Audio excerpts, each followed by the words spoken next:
Conclusa al processo montante la testimonianza di Marco Venturi, Lumia mi chiese soldi per Crocetta, Ardizzone l'assunzione della figlia e Montante altri soldi per Orfanello.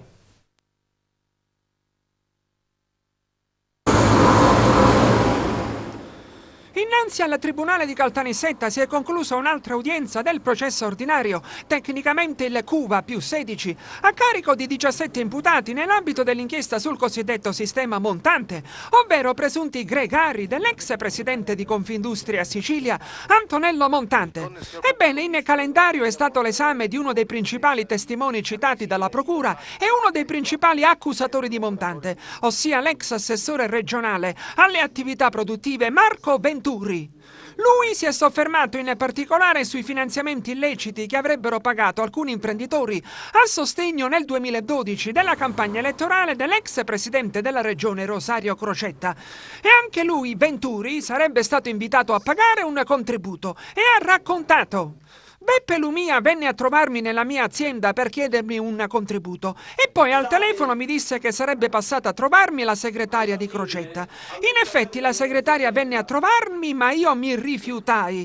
Poi ne ho parlato con Montante, il quale mi disse che anche altri imprenditori, come Giuseppe Catanzaro, Rosario Amaru, Carmelo Turco e Totò Navarra, avevano dato un contributo per sostenere la campagna elettorale di Crocetta.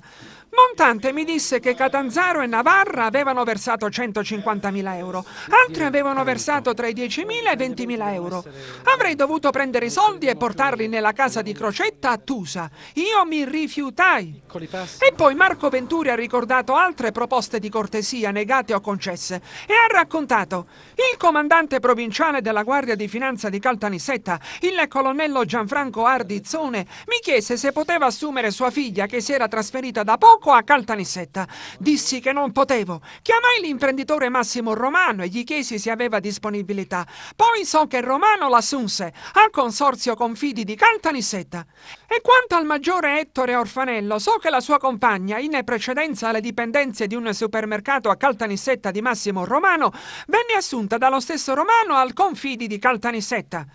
E poi ancora in riferimento al maggiore delle Fiamme Gialle Ettore Orfanello, Marco Venturi ha raccontato: nella mia azienda fu fatta una verifica ispettiva della Guardia di Finanza coordinata proprio dal maggiore Orfanello.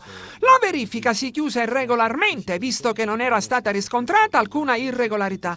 Qualche mese dopo passeggiavo in centro a Caltanissetta con Antonello Montante e lui mi disse che anche l'imprenditore di Gela, Carmelo Turco, aveva subito una verifica ispettiva della Guardia di Finanza e aveva versato somme di denaro all'Orfanello affinché lui chiudesse un occhio su alcune irregolarità che erano state riscontrate nel corso dell'ispezione.